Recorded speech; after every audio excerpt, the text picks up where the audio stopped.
So we are at Matsu with Chef Willie, who just won Best New Restaurant and Best Japanese Restaurant from San Diego Magazine. And if you have not been to Matsu, it is a culinary experience like no other. You must come and try it. And I'm behind the scenes right now, watching some prep work, some tomatoes being pureed. We've got these beautiful, right out of the oven, breads. Woohoo. It's not often you get to be backstage with the chef. Probably one of my favorite things to do.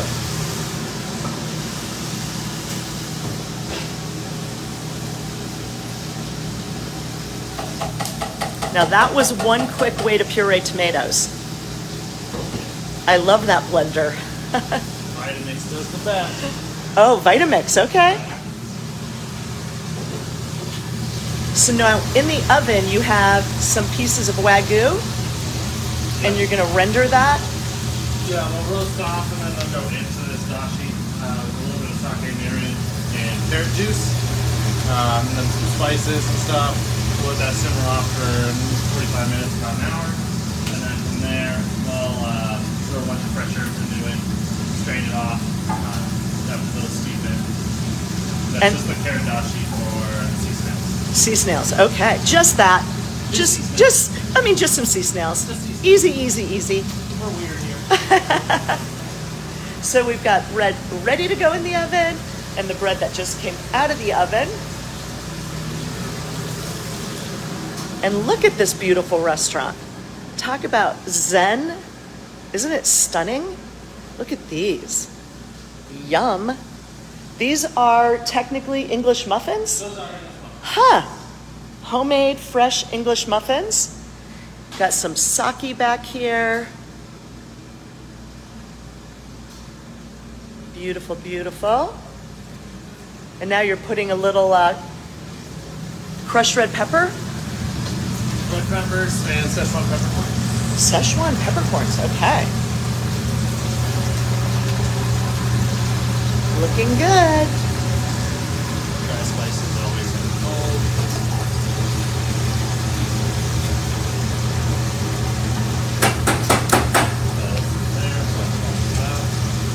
You know, I have to tell you, that is a trick that I just learned. Yeah. Why do they put that little hole in the handle of a pot? It's to hold the spoon. That's why, right there. Took a while. It took a while. How long do those loaves of bread bake? How long did these take? 15 minutes. Okay. Sorry, the podcast. Yeah. Oh, does that smell good? Yum. Did you kind of caramelize it? A little bit. And there's that trick with that spoon again. If you learn nothing else, you're going to learn that trick. Best trick in the book. Those. And that's the Szechuan peppercorn. Yes. Huh. So spicier than... It's got the numbing effect rather than like a pepper spice. Okay. Huh. More numbing spice. Interesting. There's a peppercorn called sancho in Japanese cooking, where it's fresh, it's green. This is obviously the dried Chinese version. Okay. But we use that because we steepen the leaf from sancho at the end, so it's kind of layering that same flavor and that same numbness. Wow. Pretty much in anything we do. Realistically.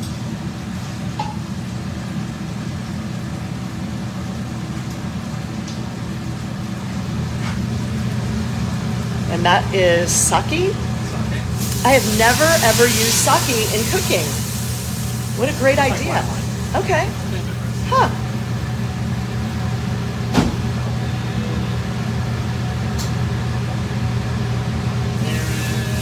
And mirin, what is mirin?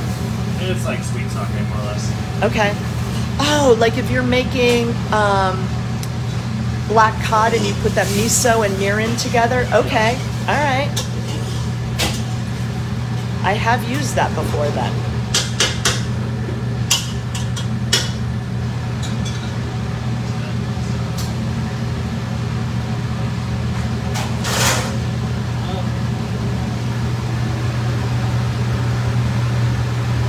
That is sizzling.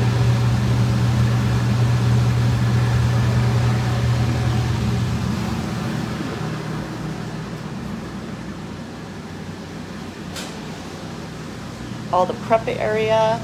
This, I believe, is some of that Wagyu. And this, oh my gosh, look at this.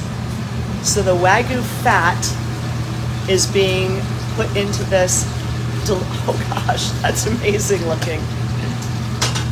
All the trim and scrap from the A5 Wow. strip points that we get right into here. So you don't throw anything out. Not at that cost, huh? Yeah, exactly. Wagyu A5. Now, will this break down somehow, or? Yeah, it'll braise off in the broth, but after that it just becomes snacks for us. Okay. Line cooks here very spoiled. Oh, I can imagine. Like little Wagyu A5 as a snack. Not so bad. Not bad at all. We're gonna let all the sake and mirin reduce down and caramelize from there.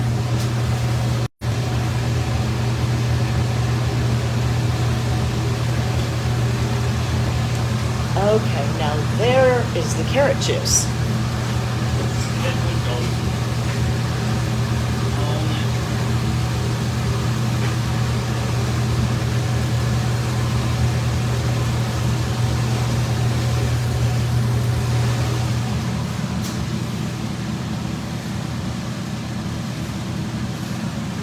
How come you don't weigh like 595 pounds eating all that delicious bread?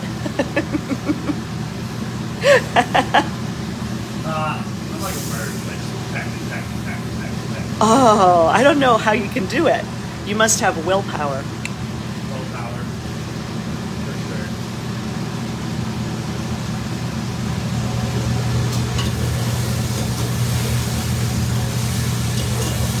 So Oceanside 92054 is quite the culinary zip code in San Diego County. Most definitely. Thanks to you, and thanks to Chef David and Jessica and Lauren and Alex and all of you up here. You guys are killing it. We're having a lot of fun doing it too. So this is the liquid gold, and you put a whole entire container in. Okay. Yeah. So we have onion, garlic, shallot. We've got the Chili flakes, Szechuan peppercorns, and then Wagyu. and some mirin and some sake. And sake. And then over here, that tomato, pureed tomato, is going to go in this? No. Oh, it's separate. No, It's a that's whole something different else. dish. Yeah, that's for the tomatoes and machi. Okay. You can see it's starting to bubble. Yes. So see that right here? That's gonna separate the solids from the water content in the tomato, and then we'll strain off the solids. And it'll turn Oh. tomato, like a clear tomato. I've never done that. Okay. Yeah, you have to do low heat, because if you bring it to the boil, it'll come back together. Interesting. So we have, both these are kind of on the lowest heat possible. This one's a little bit lower than that, like maybe mid-low, but that one's like barely on. Okay. So super low, and you're going to separate and then strain it. Yeah, we do the same thing with the cabbage, so probably should be low too. Okay.